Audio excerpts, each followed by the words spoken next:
केलं हे हनुमंतजी, अशा नागरिकांनी उद्या तुमच्या डोळ्यांनी उमेदवारांना बघितलं. स्थानिक संतप्त पातळीवरती आहेत. तुम्ही आमचे समर्थन किंवा मतदार तुम्ही बळ देण्यासाठी सुद्धा कमी पडताय असं तुम्हाला नाही का वाटत? किंवा उमेदवार निवडताना सुद्धा कोण दबावाखाली सत्तेच्या जास्त पुढे- येण्याची शक्यता आहे याचा तुम्ही विचार किंवा समन्वय या बाबतीमध्ये वेगळ्या पद्धतीने करू नाही का शकत? अहो, राधाकृष्ण विखे पाटील दबावाला घाबरले, अशोकराव चव्हाण माजी मुख्यमंत्री दबावाला घाबरले.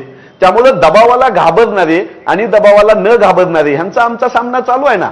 पण दबाव ज्यांनी आणला, ज्यांनी यंत्रणेचा गैरवापर केला, ज्यांनी लोकशाही प्रक्रिया आखी खंडित करून प्रशासकीय यंत्रणेला कलेक्टरला वापरून अर्ज बाद करायची बेकायदेशीर गोष्टी करायला लावल्या, त्यांनाही तुम्ही प्रश्न विचारावा.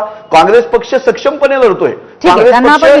अनेक ठिकाणी काँग्रेस पक्षाकडे निवडून येतील, काँग्रेस पक्ष निवडून येतील इतकी मतं नसताना सुद्धा लोकशाहीसाठी आम्ही लढत होतो. आम्ही लोकशाही प्रक्रिया पाळत होतो, फॉर्म भरले होते, सूचक दिले होते, तयारीला लागलो होतो.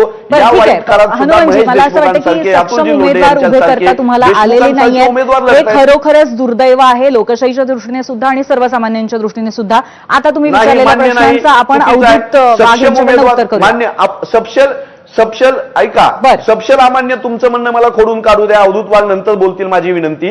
तुमचं म्हणणं खोडून काढू द्या. काँग्रेस पक्षानं सक्षम उमेदवार दिले होते. सत्तेचा रेटा, दहशत आणि गुंडगिरी याच्या पुढे आमच्या माणसांचं काही चालत नाही. दहशत गुंडगिरी करणाऱ्यांना प्रश्न विचारावे माध्यमांनी.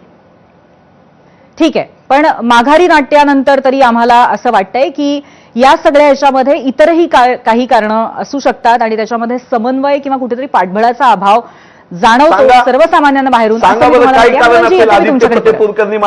मी तुमच्याकडे येते परत, हनुमंतजी येते नक्की, पण आधी तुमच्या प्रश्नांची आपण उत्तरं घेऊया. अवधूतजी, तुम्ही ऐकलत काय काय आरोप केलेत, तुमचं उत्तर.